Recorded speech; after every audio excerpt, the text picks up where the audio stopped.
The way that oil is extracted as an oleoresin is that a tree is tapped like you would a maple tree. And as that tree is stressed, that oleoresin then is called to the source of where it's been stressed. And then we're able to extract that oil, which will run year-round.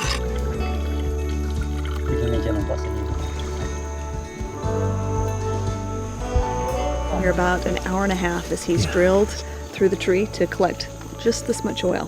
That helps you understand how much work goes into collecting this oil, and after this is distilled, it's about 50% yields. We'll get about half as much oil.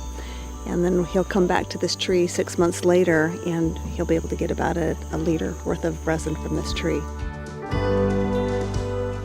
Copaiba oil really has kind of hit the scientific community, like a shooting star. And we didn't really understand what was so neat about it until the research started coming in about beta-caryophyllene. So the way that we understand it, the phytocannabinoid, so the beta-caryophyllene in this case, comes in and interacts with a receptor on the cell surface.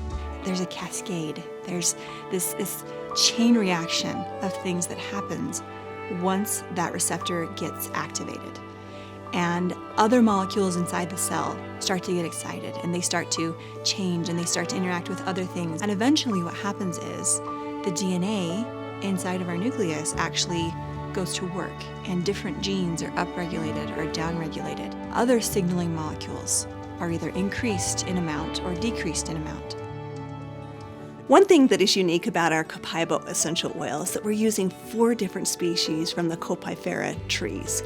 This makes a very complete profile, where you see maybe other Copaiba that is offered, and it's just simply a fraction, which is just a part of all of the components that are available through the different species.